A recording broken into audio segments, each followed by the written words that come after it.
Hello, and today I'm going to go for a quick refresher on discussing types of malware, various, malware is a catch-all term for all the various types of things types of software that you don't really actually want on your computer at all.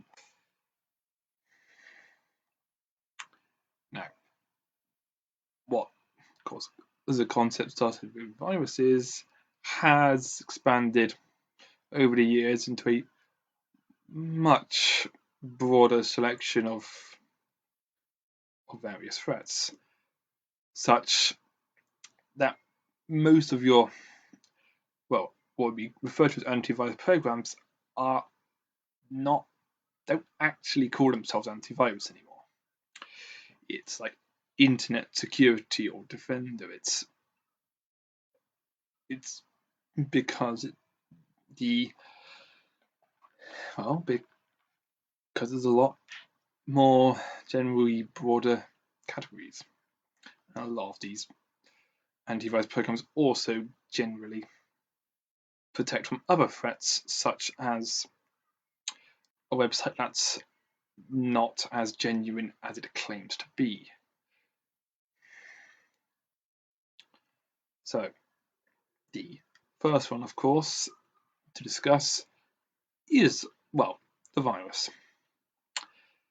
Programs that, when uploaded onto a computer, will replicate and take up resources. Generally quite hard to tell if you're actually on a computer. Basically, it will gradually start to slow down, and that's bad, but not necessarily going to be obvious in its cause. Now, there was occasionally, quite some time ago, you would have had viruses that might actually make their presence known. Generally, the mark of someone who's just making them to show that they're smart enough to do so. But nowadays, malware has usually more of a focus on actually getting money in some not particularly legitimate ways. So that then brings us on to all of the other types. Adware then being one of the ones that became, over time, more commonly known alongside viruses. That one being something that will, when on your computer, would emphasis to bring up pop-ups and adverts and basically try to make you click on things and go to sites that you weren't particularly planning on.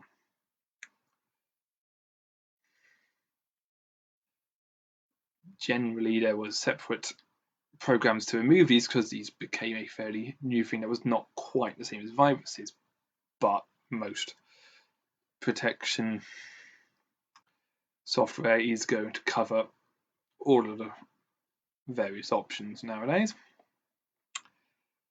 Spyware being something that will gather information from your computer, and then that information can be, depends on what information it is, that can be sold or, in bad cases, used quite maliciously. And this was also one of those ones that was becoming well known when you specifically had antivirus rather than the general internet security.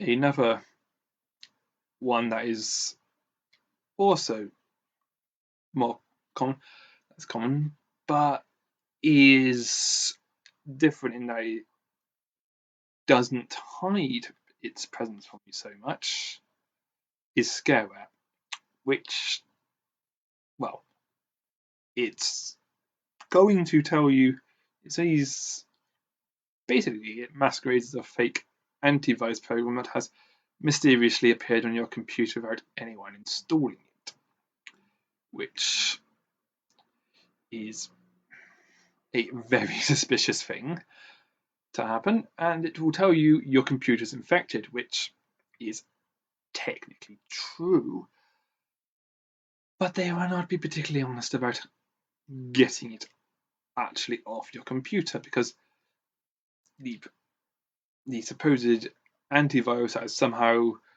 out of its kindness and generosity or whatever, has mysteriously made its way onto your computer, is the actual infection, and that therefore is what actually needs to be removed. In these cases, it will be it's going to definitely be a antivirus program name that you've not heard of, although there's quite a few, so to be honest, most people won't have heard of all of them, so. But yeah, if a program trying to claim it's kind of clean your computer appears in your computer and you don't remember installing it, it's a really good idea to check with people who have used your computer, see if anyone knows what's going on, because it might actually be that someone did install a legitimate piece of software and you don't want to accidentally remove it, because that'd be annoying. But yeah, of course, if it's on the appears, then if you've got access to another device, then you can totally check the name. That's a really good start. And yeah, and unfortunately, if it turns out it's one of those fake scamware versions, then it's something that's going to need something else to clean up. With programs like that, since they're trying to just get money out of you, they'll immediately flash up warnings of, we can clean this, but you need to buy the full version. Of course, the full version will also do absolutely nothing to protect the computer. And in some cases, to further sell the idea that your computer is infected, these programs will actively hinder the functionality of the computer, forcibly shutting programs down and then going, oh, that was totally caused by a virus. Definitely. That definitely wasn't me doing something to make it look like something needs to be done. Yeah.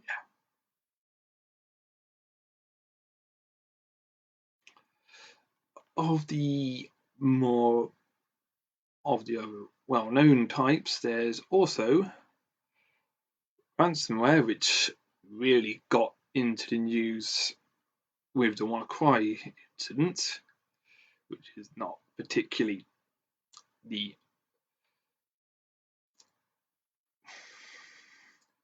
only time anything like that has happened, but is simply one of the biggest and most dangerous, because that was a NHS computers being affected, and that's quite serious. Now what ransomware does is, it does. It does exactly as it sounds like it does, and what it's holding for ransom is specifically, any data on the computer. It'll encrypt it and promise you that you'll get a data back if you pay. Of course, the data is still on your computer, it's encrypted, which, as an analogy, is less like abducting or kidnapping or stealing, and more like, say, someone putting a padlock on something and then offering to sell you the key. Now, of course, in those situations, you've got a problem because their primary concern is getting money, and these sorts of attacks are generally quite indiscriminate and see what you get, see if you. And they're generally not going to be trying to go for the same person twice. So, what exactly is incentive do they have to actually really make good on their promise to give you the access to your data back? Well, they don't really have much of an incentive. So there's unfortunately that means that paying is again not so likely to actually help. Of course, what they'll also do with ransomware sometimes is give you, well, two deadlines. The first one, after that's gone, the payment demand will increase, and after the second one, then you're not getting it back at all. In terms of what you can really do to prevent something like that happening, well, making sure all your systems are updated and on, well, operating systems that are currently being supported. Windows XP is, for such an old operating system, surprisingly quite commonly still in use, and that was a lot of why WannaCry was able to do so much damage in the way it did, because it took advantage of a flaw in Windows XP that in future operating systems in the later versions such as Windows 7 beyond to an extent did not have that problem. Now, of course, a lot of updates generally don't necessarily seem to do a lot, but what they are doing is very much under the hood. It's very much things you aren't necessarily going to notice, but is making sure that your computer is kept secure. Without those updates, well, eventually something could happen. And in the case of WannaCry, something did happen. Now, the problem there is that they didn't upgrade because the later because they were using software that required XP, and they hadn't got around to updating to a newer version of the software that could run on a more modern machine.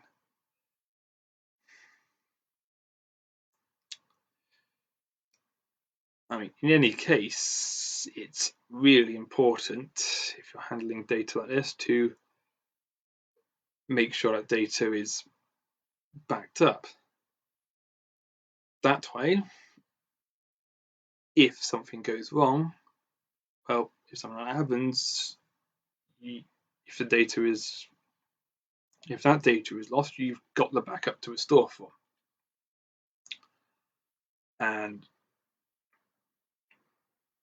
the risk of something like ransomware is a part of why generally it's a good idea to have backups in multiple locations, and it's a good idea to have some that aren't always connected online.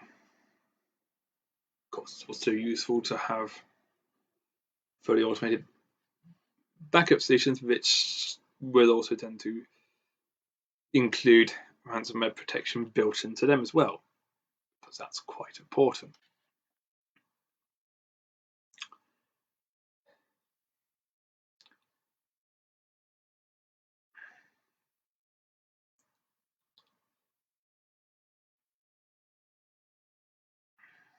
I mean, that's some of the most common forms of malware. I mean, there's always there's always something new that someone else is coming up with, and so it's important to have, again, keep things updated, keep your operating system current, and make sure you have got some form of protection. I mean, Windows Defender is actually better than Reputation. I mean, when Windows Defender originally came out, it was really bad, but it's actually now widely regarded as actually being as good as any of the others. I mean, that's gives us that's basically a rundown on a lot of the common types of malware nowadays and why most of your antivirus software isn't actually calling itself antivirus anymore. They're just generally covering a lot more. Okay, that's all for now. Bye.